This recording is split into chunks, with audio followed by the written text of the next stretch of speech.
उसी के रूप में सामने आया, हमने उसको माता ही मानना शुरू किया। और गांव में कहा जाने लगा भाई गाय छोड़ो, बछड़े के भी हाथ नहीं लगाया जाना चाहिए।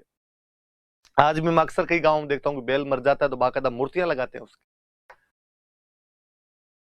हमने तो सिंधु घड़ी सभ्यता थोड़ी सी पढ़ी, क्योंकि अपने तो तिथि काम की बातें हैं। फिर मुझे लगता है इंडियन हिस्ट्री के अंदर ये पढ़ाई जाती है खूब सारी, तो खूब सारी बातें वहां पढ़ लेते हैं। तो मैं यहाँ थोड़ी खा भी जाता हूँ उसको कि यार इंडियन हिस्ट्री में पढ़ते हैं तो वहां पढ़ लेंगे, क्यों डबल रिपीट की जाए कई चीजों को, वहां समझ में इजीली आती है।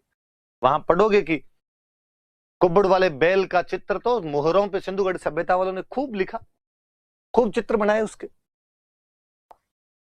तो मतलब बछड़ा बैल हमारा महत्वपूर्ण पशु है। तो एक राजा, उसके दो रानियां सीता और गीता, एक के पास गाय एक के पास भैंस। भैंस की जो मालकिन थी उसको एक दिन भैंस ने कहा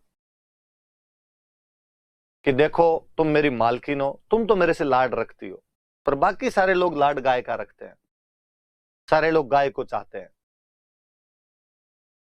और इस गाय के बछड़ा होने वाला है, बच्चा होने वाला है, और यदि इसके बछड़ा हो गया तो गाय का फिर और ज्यादा लाड रखना शुरू कर देंगे, मुझे ये पीटेंगे।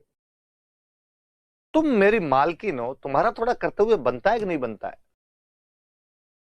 उसने कहा मैं क्या करूं कि आप देख ले, इसके बछड़ा हो तो ये मुझे पीटेंगे, तो मुझे बचा तू कैसे न कैसे करके। और कहते हैं कि उस भैंस की मालकिन ने ध्यान देना शुरू किया, और जैसे ही गाय के एक दिन रात को बछड़ा हुआ, उसने अपने नौकरों का बछड़े को पीछे ले जाओ और पीछे ले जाके काट के फेंक दो उसको।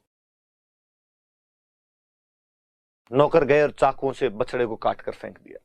कहते हैं अगले दिन जब राजा खाना खाने के लिए बैठा तो आसमान से रक्त की वर्षा होने लगी, हड्डियां गिरने लगी, और आकाशवाणी हुई कि हे राजन, तुम्हारे राज्य में गाय के बच्चे को काटकर फेंक दिया गया, और तुम हो जो बैठकर खाना खा रहे हो। हे राजन,